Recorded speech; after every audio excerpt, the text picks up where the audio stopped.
balita naglilingkod sa lahat ng Pilipino. Aliw Broadcasting Corporation noon hanggang ngayon, 73 taon sa dagupan, 89.3 DWIZ. Nagbabalita ng tama, naglilingkod ng tama. Todo Balita, Lunes hanggang Sabado, dito sa DWIZ-FM 89.3 News Radio Dagupan.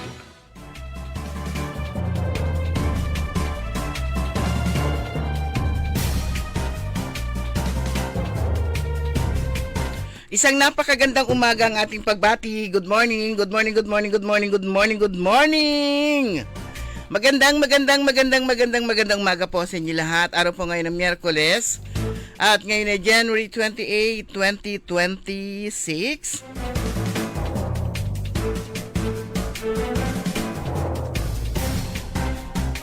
At oras na po natin programang Todo Balita at Komentaryo.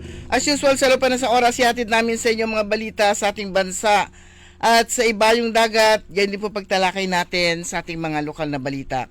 Kami po niya matagapagbalita ko po si Susan Valdez daw. Kasama natin si Karun Liway Iparagire. Dumako na tayo sa ating mga headlines, sa ating balitang pambansa.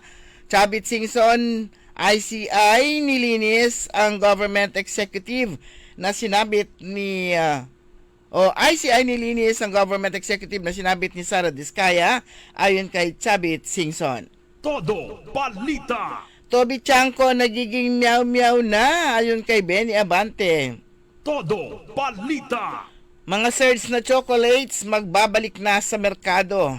Todo Balita. PNP tutugisin si Atong Ang sa Cambodia.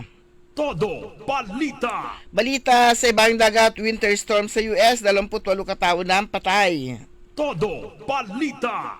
Sa ating lokal na balita,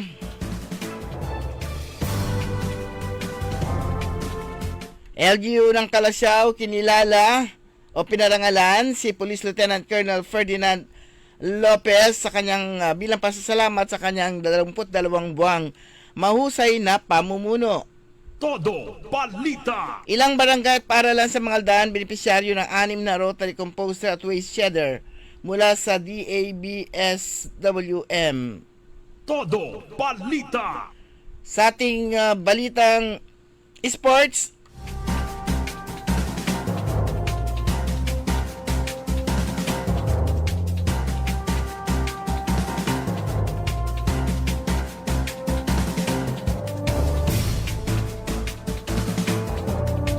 Alex Yala walang pake o wapakel sa home court pressure. Focus lang sa laban. Todo Balita. At ngayon sa detalye ng ating mga balita.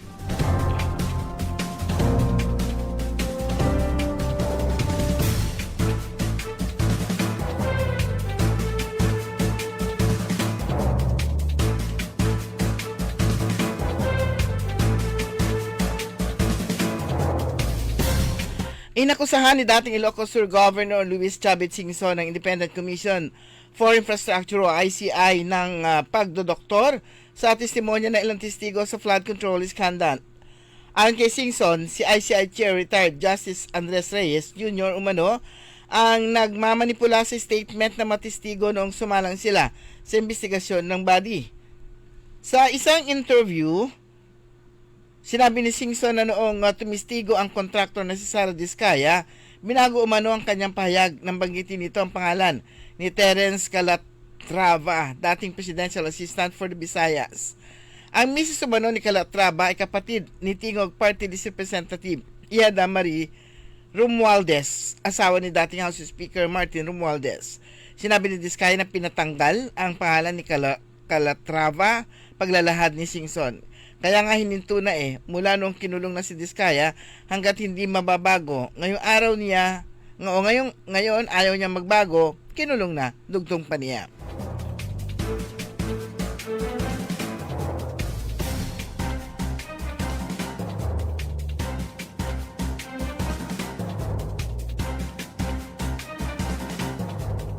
Nagmumukha na mo ng susunod na meow-meow ng Kamara de Representantes sina Botas Representative Toby Chanco dahil sa paulit-ulit na pagsasabi nito ng aligasyon kahit na walang ebidensya at kabiguan na maghain ng formal na reklamo.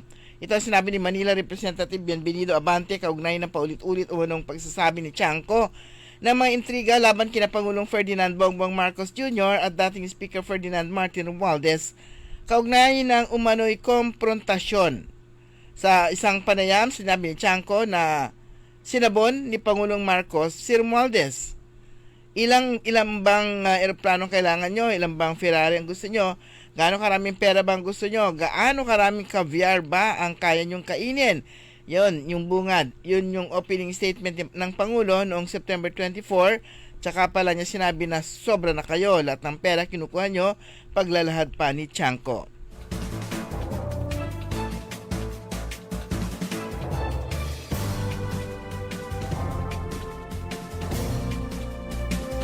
Maaring ipatawag ng House Committee on Justice si Pangulong Ferdinand Bongbong Marcos Jr. kapag nakita ng panel na sufficient in form and substance ang impeachment complaint laban sa kanya. Ang kay Batangas Representative Jervil Luistro, ang chair ng committee, kailangan pagsamahin ang dalawang impeachment complaint laban ng sa Pangulo bago ito talakayin sa Pebrero 2, 3 at 4. Before we actually start the process before the Justice Committee, kailangan talaga ma-consolidate because two complaints are not possible to be heard in the Justice Committee, dapat upon referral consolidation na, sabi pa ni Luistro sa isang panayam.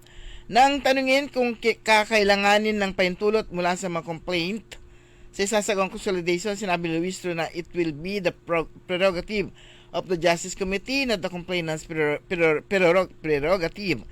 Oras na makita sufficient inform and substance ang impeachment complaint, sinabi ni Luistro na saka pa lamang ipapatawag si Pangulong Marcos at ang mga complainant.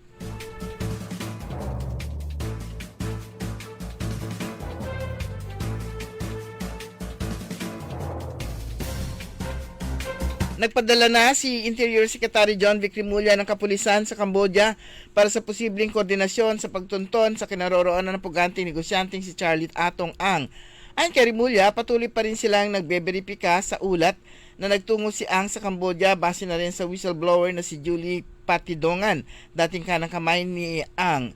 Dagdag pa ni Rimulya, nakikipag-coordinate na sila sa mga counterpart sa Cambodia upang beripikahin kung talagang nandoon nga si Ang. Sa ngayon, mayroong 18 lokasyon ang sinuyod na ng tracker team ng Philippine National Police na posibleng kinaroroonan ni Ang, subalit bigo pa rin silang mahanap ito.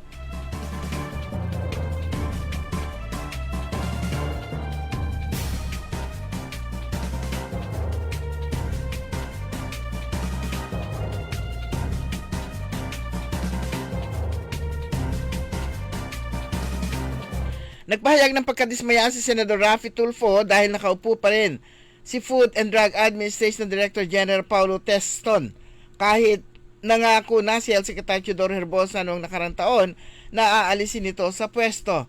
Sa hearing ng Senate Committee on Health nitong Martes, January 27, binalikan ni Tulfo ang naging pangako ni Herbosa na tatanggalin ito sa pwesto dahil sa amunay pagiging inutil sa trabaho.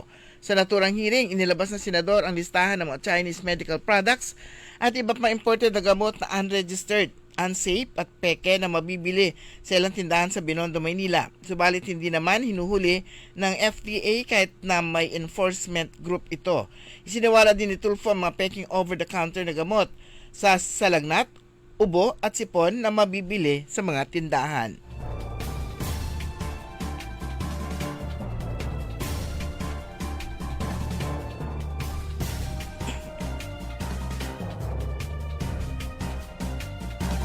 Magbabalik ang paboritong Surge chocolate bars ng mga batang 80s at 90s sa matindahan sa taong ito. Sa kanilang opisyal na pahayag, kinumpirma ng brand na magbabalik na sila sa operasyon sa third quarter na taong ito at magsisimula sila bilang maliit na operasyon muna bago muling mag-scale up ang kanilang negosyo.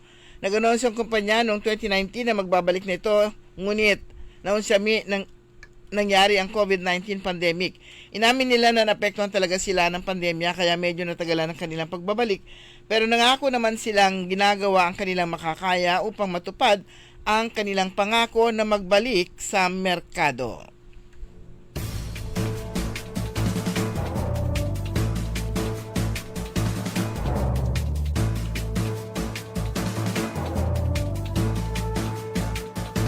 Sa ating balita sa ibayong dagat, hindi bababa sa 28 katawang nasawi matapos hagupitin ng winter storm ang malaking bahagi ng Amerika.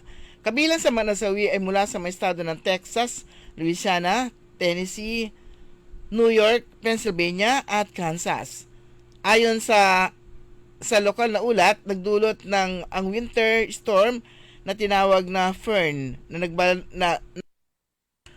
pagbalot ng makakapal na nyebe at ulan na may yelo sa malalawak na lugar.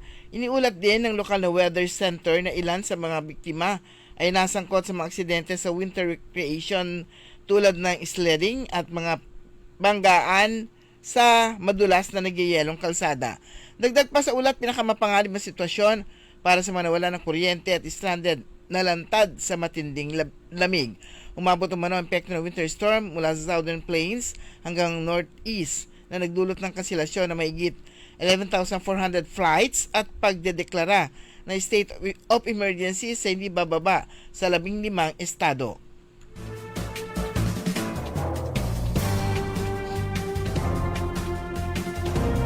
Sa ating balitang lokal, kinilala at pinarangalan ng lokal na pamahalaan ng Calasiao si Police Lieutenant Colonel Ferdinand Lopez bilang pasasalamat sa kanyang 22 buwan na mahusay na pamumuno at hindi matatawarang dedikasyon sa pagpapanatili ng kapayapaan at kaayusan sa kanilang bayan bilang PNP Chief.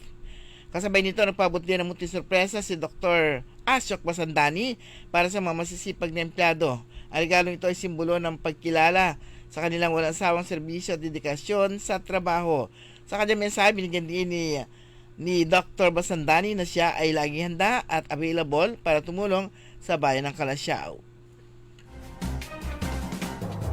Samantala, sa patuloy na pakikipag-ugnayan ng lokal na pamahalaan ng mga Aldan, namahagi ang Department of Agriculture, Bureau of Soil and Water Management o DABSWM ng 6 na rotary composter at waste shedder sa iba't ibang eskwelahan at barangay council sa mga Aldan. Kahapon, January 27, pinangunahan ni na Engineer Renalyn Estabilio, Engineer Mac Ray Rodriguez at Inspector Roderick Asog mula sa DABSWM ang nasabing turnovers activity. Kasabay nito, nagkaroon ng may clean training program na pinangunahan ni Ricarte Castro ang operation and maintenance of composting facilities for biodegradable waste at representative ng Suki Trading Corporation hinggil sa tamang paggamit ng makinarya. Layunin nito na mabawasan ang organic o biodegradable waste, makagawa ng compost mixtures at mapaliit ang dami ng basurang nagmumula sa mga sakahan, pamilihan at maging sa mga paaralan. Dumalo sa aktibidad ng Provincial Agriculture Office sa panguna ni Supervising Agriculturist Gloria De Vera, gayon din ang makinatawan mula sa lokal na pamahalaan sa pamamagitan ng Community Affairs Office.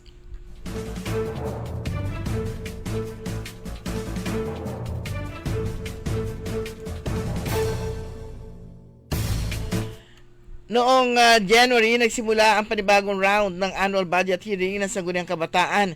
Dito ay binigyan diin ng mga kabataang leader na mairepresenta at may paliwanag ang kanilang mga panukalang programa at proyekto para sa kasalukuyang taon. Sa naturang pagdinig, tinalakay ng bawat SK Council ang mga planong nakatuon sa pangangailangan at kapakanan ng kabataan at ng buong komunidad, kasabay ng pagbibigay diin sa kahalagahan ng maayos na pagpaplano, transparency at responsableng paggamit ng pondo ng pamahalaan. Pinapurihan ni SK Federation President John Roy Jalak ang aktibong partisipasyon at dedikasyon ng lahat ng SK Council na lumahok sa budget hearing. Samantala, nagpahayag ng pasasalamat ang Philippine Crop Insurance Corporation sa pamamagitan ni Regional Manager Raul Servito at ng PIC o PCIC Board of Director na si Gerardo Suliman sa pamahalaang lungsod ng Alaminos na pinamumunuan ni Mayor Art Brian Celeste, gayon din kay First District Congressman Arthur Celeste dahil sa kanilang buong suporta sa matagumpay na pamamahagi ng indemnity checks sa 1,000 o sa mahigit 1,000 benepisyaryong magsasaka mula sa Distrito 1. Ayon sa PCIC, naging mahalaga aktibong pakikisa ng lokal na pamahalaan at ng kinatawan ng distrito sa maayos at episyenteng implementasyon ng programa na naglalayong matulungan ng mga magsasakang naapektuhan ng iba't ibang panganib sa agrikultura. Bukod dito, pinuri rin ang mga inisyatibong isinulong upang mas mapalawak ang kaalaman ng sektor ng agrikultura hinggil sa mga benepisyong maaring makuha sa pag-avail ng crop insurance na nagsisilbing proteksyon sa kabuhayan ng mga magsasaka. Ibinahagi rin ng PCIC ang paggamit ng mga alternatibong paraan tulad ng GCash at Palawan Express upang mas mapabilis at maging mas accessible ang pagtanggap ng indemnity ng mga benepisyaryo.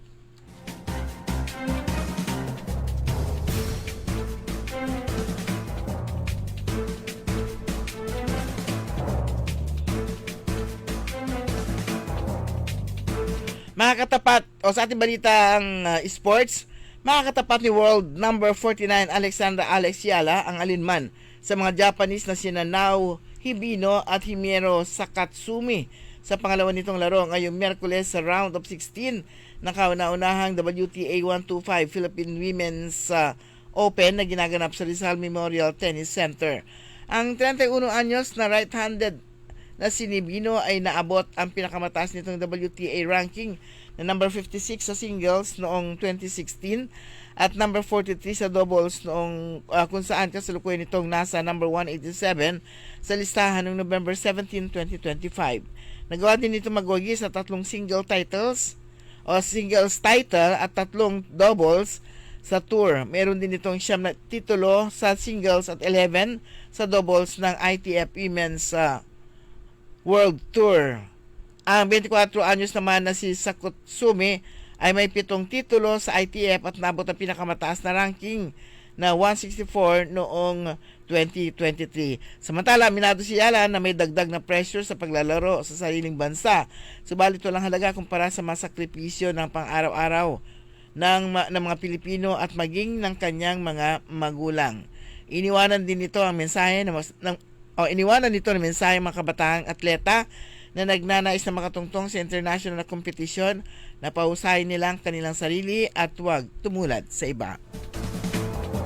Sumanya ko buwan ng ating newscast sa ating Todo Balita at Komentaryo. Inyo po tagapagbalita. Ako po si Susan Valdez Siadaw. Kantabay po natin si Ka Richard Ulanday. Ang oras po natin, ganap na alas 5:31. DWIC. Hoy mga suki, nyo ba ay mga murang bilihin, malinis at sariwang pagkain sa pang-araw-araw at handaan tuwing may okasyon? May suggestion kami sa iyo. Tayo na sa Macador Market na kung saan inyong mabibili ang mga mura, sariwa, malinis at ligtas na bilihin tulad ng karne ng baboy at baka, manok, isda, gulay at iba-ibang sangkap sa pagkain. Matatagpuan din sa Macador Market ang dry goods, groceries, eateries at fruit section. Kaya ano pang hinihintay nyo? Gawing bongga ang handa mo everyday with Macador Market. Macador Market is open from 4 a.m. to 8 p.m.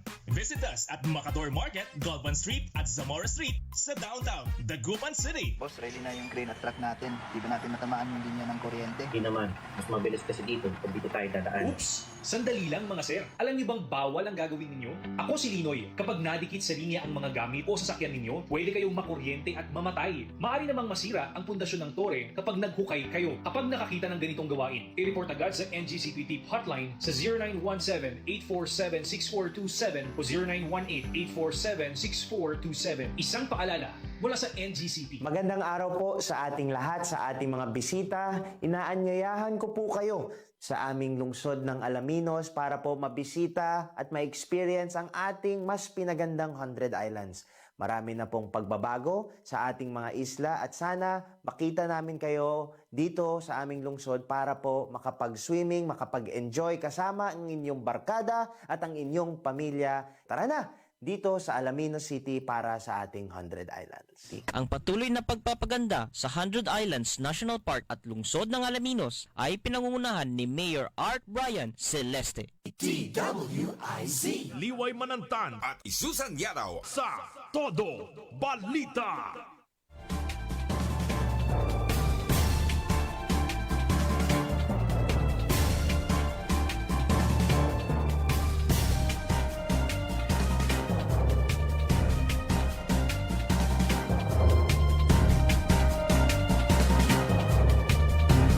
Oras po natin, ganap ng alas 5:33 at welcome sa ikaw bahagi po natin programang Todo Balita at Komentaryo. Kami po yung matagapagbalita. Ako po si Susan Valdez daw. Ako naman po si Liway Manantani Paragire.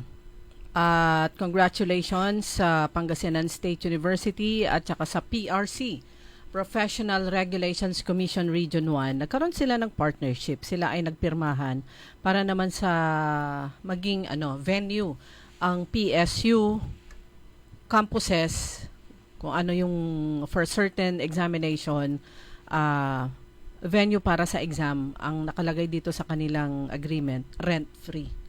So, maidadagdag sa listahan ng mga schools na kung saan ginaganap ang iba't ibang professional licensure examination dito sa lalawigan ng Pangasinan. So, ang isang palaging venue dyan, University of Pangasinan. And then, yung ilang public school sa Rosales. At sa Lingayen naman, ginaganap dun sa may meron isang venue sa Lingayen eh. Tapos may idadagdag na ang Pangasinan State University. Ano na yung event nga ulit? Yung pag may licensure examination, magiging venue sila.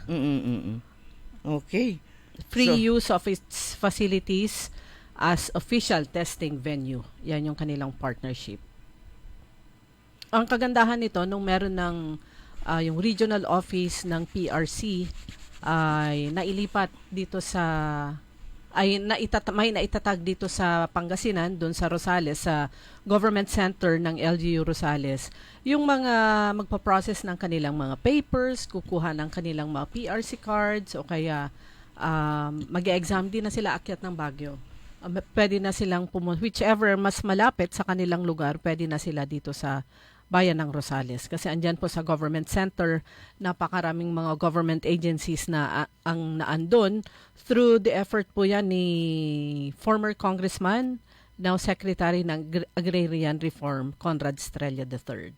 Nag-umpisa sa isang building, sa isang agency. Ngayon halos lahat meron na doon. More or less 10 government agencies ang andon at nakapagpatayo na rin doon ng medical center, DOH run, na malaking ospital dyan sa bayan ng Rosales. So, yan po mga kaibigan. Kahapon naman dito sa lungsod ng Dagupan, nagbukas ang Children's Summit.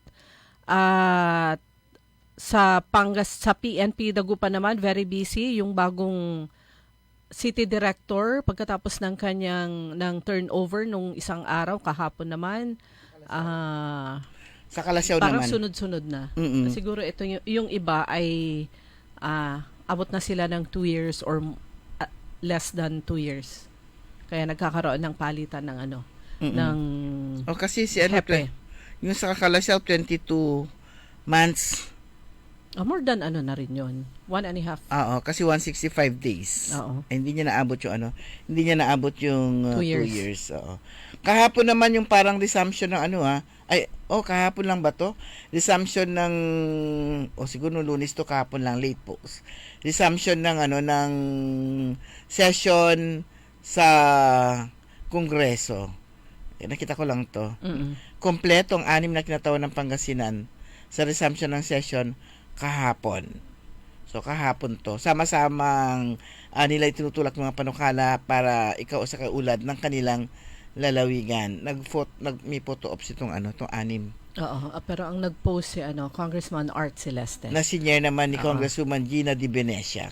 Congressman Art Celeste ng 1st District, Congressman Marco Huaco ng 2nd District, Congressman Rachel Arenas ng 3rd, Congressman Manay Gina Di Venecia ng 4th, Congressman Ramon Gico Jr. ng 5th, and Congressman Marilyn Primisia sa Agabas ng 6. So meron tayong 3 na women legislators dito sa lalawigan ng Pangasinan.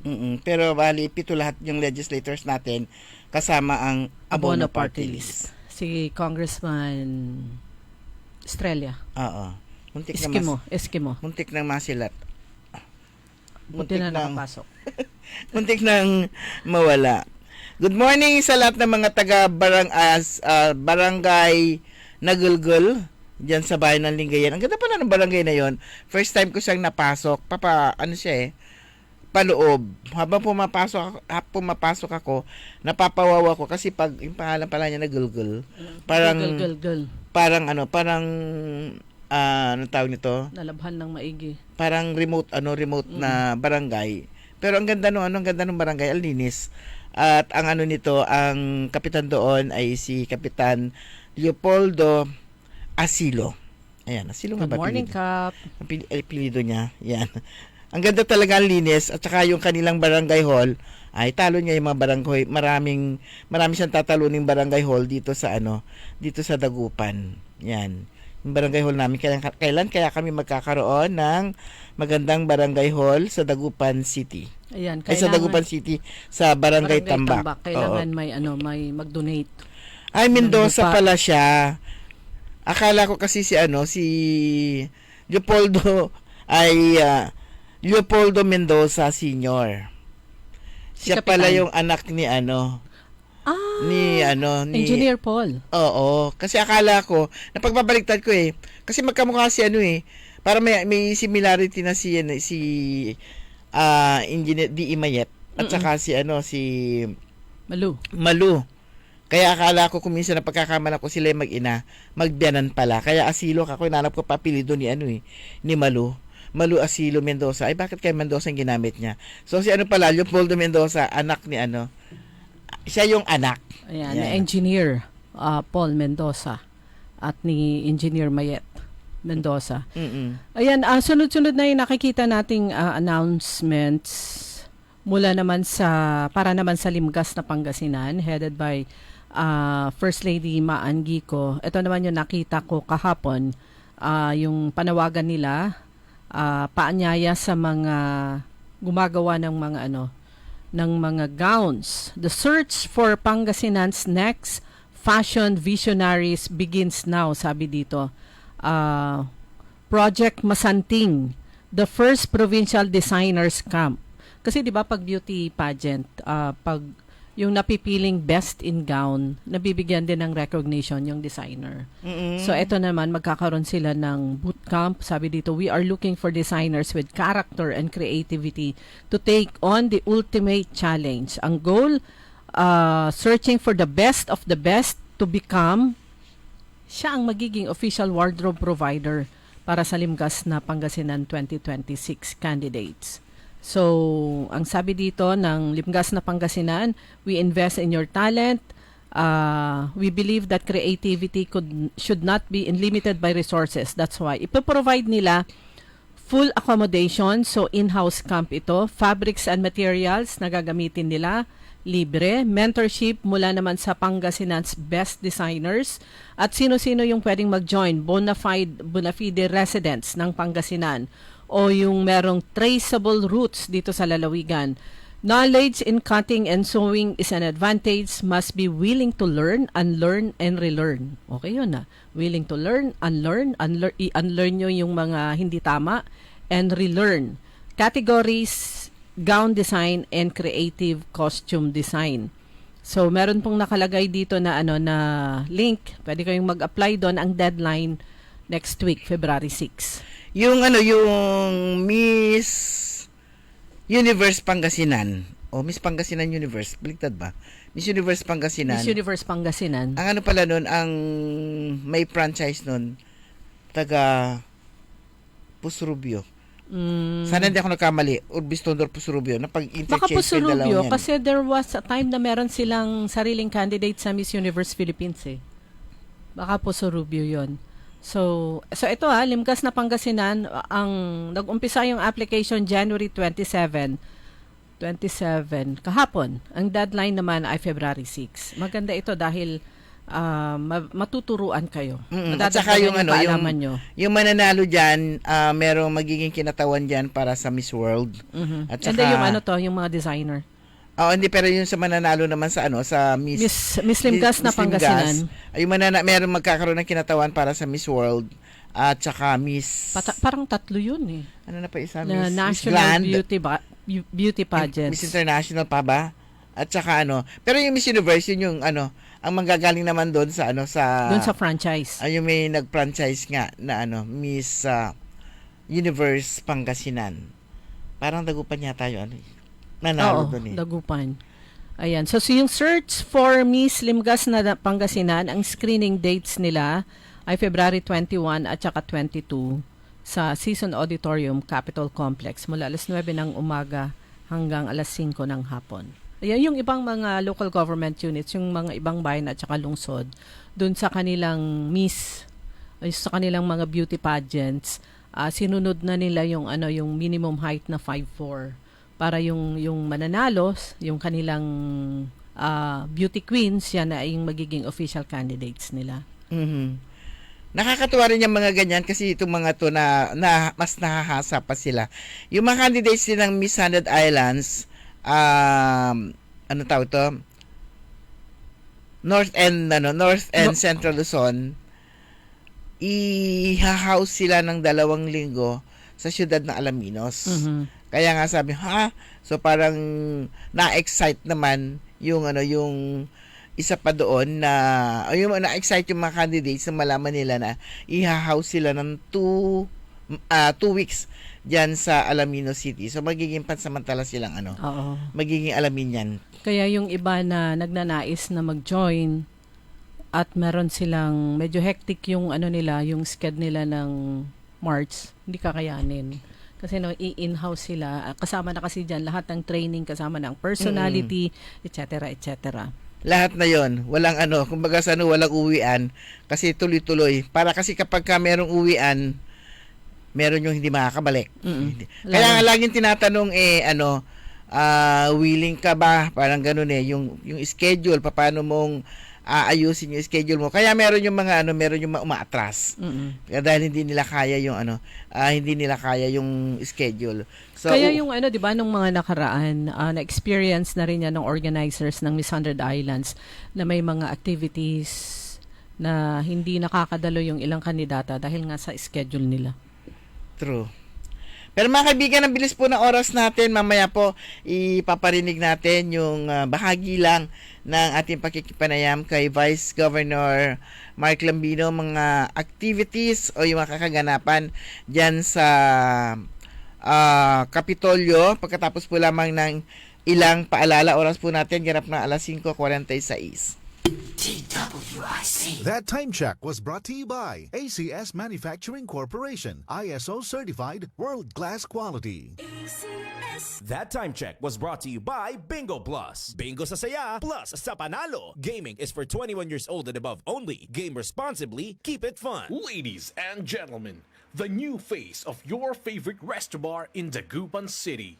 The original party place in town. The Music Warehouse Club, Dagupan City. No need to go to Manila's top bars like Silo and BSK Club. Dagupan has it all. Fully air-conditioned with free entrance, free parking, and restrooms for all. Doors open at 7 p.m. Do well, live well, and dress really well. Find us at Paris Street, Barangay Pogo, Chico. Contact us at 075-522-2617. Reserve your tables now. Mari, ang dami naman mga tuyong dahon dito sa ilalim ng tore. Mabuti sigurong magsiga tayo para matanggal ng mga to. Hep!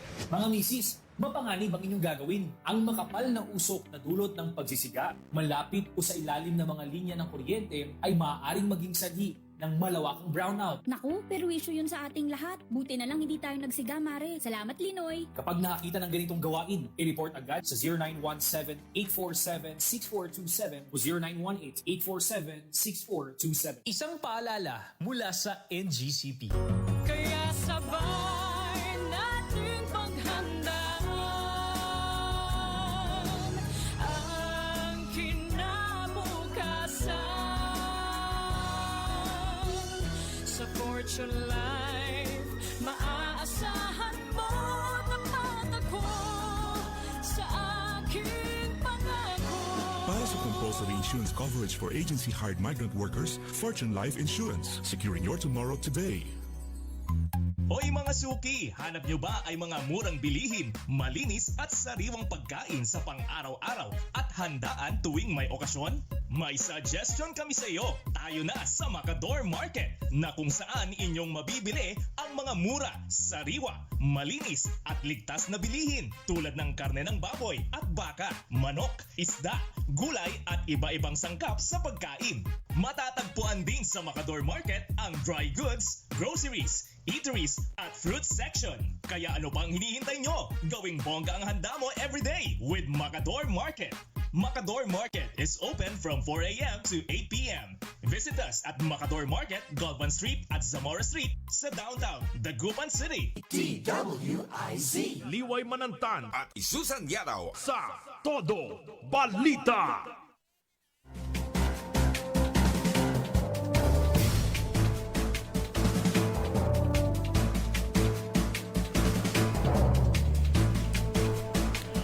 Meron pa ho tayong ilang minuto na lang. 11 minuto bago mag alas 6 ng umaga. Pero bago natin iparinig yung yung tinig po ni Vice Governor Mark D. Guzman Lambino. Ito nahagip ko lang kagabi sa aking Facebook. Sa Urdaneta, post ito ng Urdaneta City Tourism. Meron din na rin silang night market. Pero ang sabi dito, night market is back. Yun yung parang sa Baguio. May mga pagkain, may mga mabibiling mga dry goods. Gusto ko siyang puntahan, kaya lang gabi. Sa bagay, hindi naman problema kasi marami namang bus na biyahe. Pero dito, sabi dito, night market is back. At makikita mo yung ang saya-saya, ang daming pagkain, mga iba't iba. New location nila, Urdaneta City Night Market, dun sa Magic Mall parking space. Parang dun sa harap ng old building. Maganda rin naman punta ka na tapos mamili ka na rin ng gulay. Gusto ko lang kumain. So yun, nasa Magic Mall parking space sa Urdaneta City, yung kanilang Urdaneta City Night Market. So merong mga pagkain, iba't ibang mga drinks, at local charm, yung mga abubot, at marami pang iba. More on that pag nabisita na ho natin itong night market ng Urdaneta City. Pero kasi kapag ka night market, yun nga, baka meron na rin ilalatag na rin nila yung mga gulay nila sa sahig. Pwede. Kasi may nagtanong dun sa post, asan ang mga gulay? Marami po. Kanto malaba may ubat to. yung isa. So, titingnan po natin dyan. Alam niyo yung mga ganito na mga activities, laking tulong ito sa mga maliliit na mga negosyante. Talagang dinadayo yung mga yan Oo. Sa Baguio City, marami ka naman pwedeng pagkainan, pero talagang hintay nila yung makikipagsiksikan talaga sila. Sobrang siksikan doon sa RTW area. Pero, dinudumog pa rin. Tsaka pag maglalakad sila pa side view, yan. Para kumasya. Pero yung mga pagkain, andun sa magkabilang dulo. Pero yan, night market sa Urdaneta City. Yan. Ang doon naman sa Baguio City yata yung kanilang, yung mga pwesto, tawag nito, may theme kasi. So, pagandahan din na pang come on nila, pang attract din sa mga kumakain. Siguro feeling mo naman masarap kumain dito. Maganda yung kanilang display. Tapos weekend, sa Baguio weekends, may oras ng start. May mga videos na napanood tayo. Pagdating ng oras ng umpisa, makikita mo biglang bubuka lahat yung mga nila, yung mga tent. At yung closing, hindi sila dapat lumagpas. May penalty. Okay, so yan po sa Urdaneta City. Night market. Ayan. Nung Lunes, back to na yon. First ba yon? Ay, hindi. Second na pala, no? Second regular session. Kaya lang di tayo nagkaroon ng pagkakataon na ma-interview noon sa dami ng bisita si Vice Governor Lambino. So, kukumustahin natin kasi talagang makikita po natin full blast yung construction sa Kapitolyo. Kukuha tayo ng update kay Vice Governor kung kailan matatapos o anong target nila dito sa redevelopment na ginagawa po sa Kapitolyo.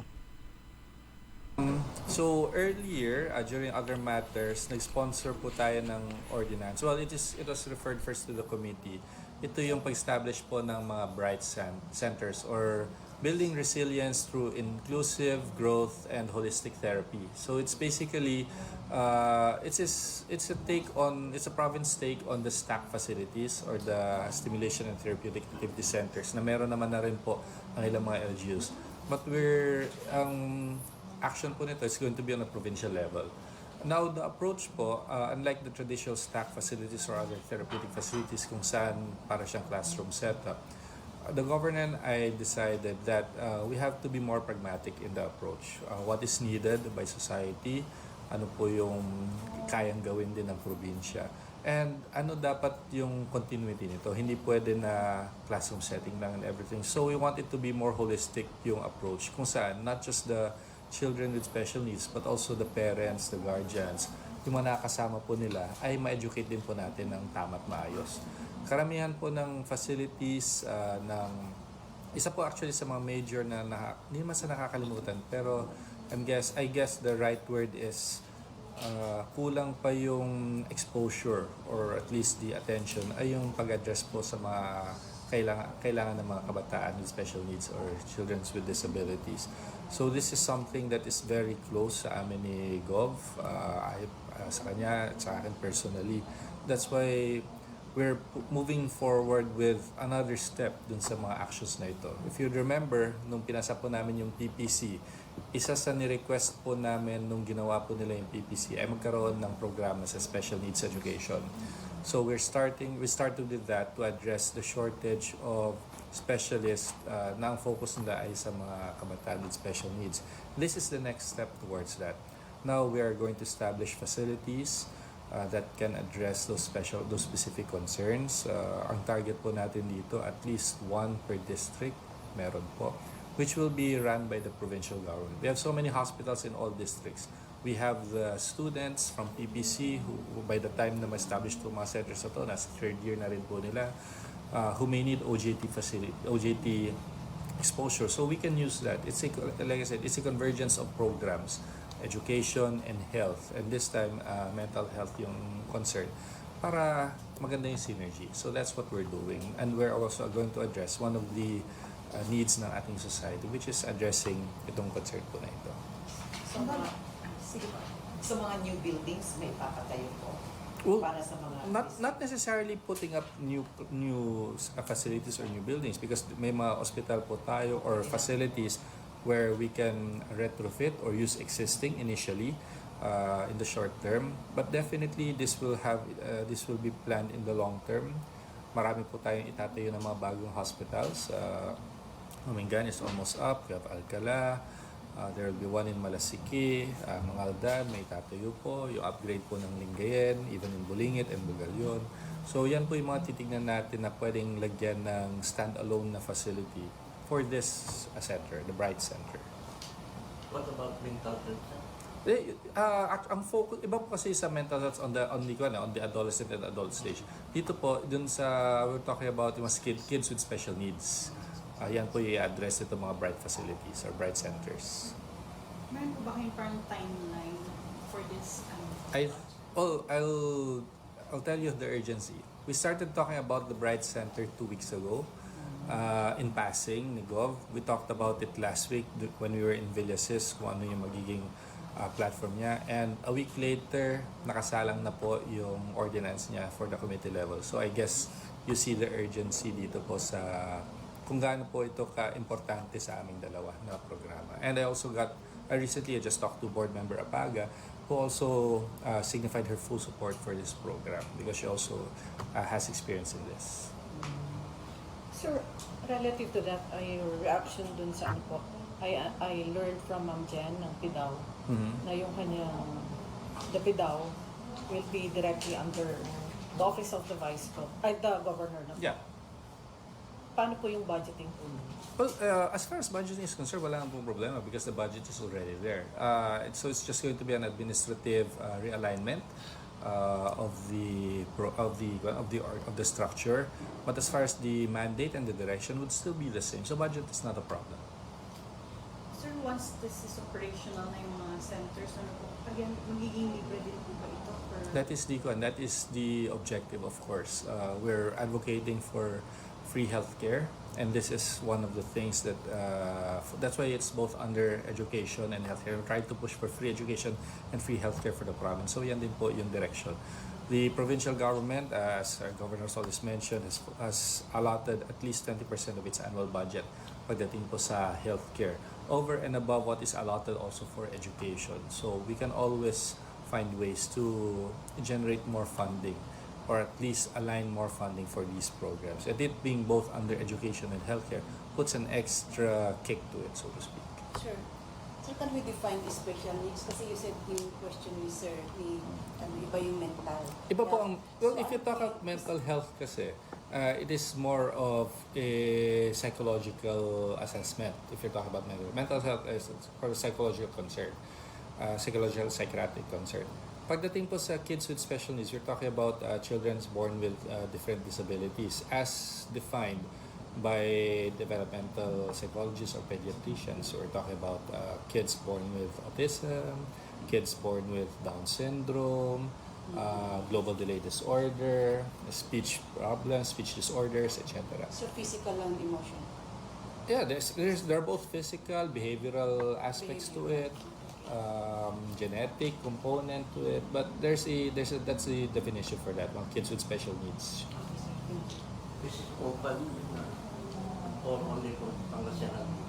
Well, just like po yung sa PPC, which is basically primarily catered to Pangasinenses, we cannot just limit it naman ulit. Kasi ang PPC, it's about 95% taga Pangasinan. The rest, mga tagalabas ng probinsya naman po. So, like education and healthcare, we cannot limit services, so to speak. Of course, it is going to be open, but we're going to expect the general demographic to be very similar. A high number, very significant number, about maybe 95% ulit, would be from the province of Pangasinan. Pero kung may mga kababayan naman tayo na hindi taga Pangasinan na mga kailangan, hindi rin naman po natin pwedeng tanggihan yan. And then there are other programs naman po ng national government that can let's say fund or at least pay for that services kasi it's a national health program, national health concern naman po. Sir, meron na po ba kayong nakikita na paglalagyan po ng mga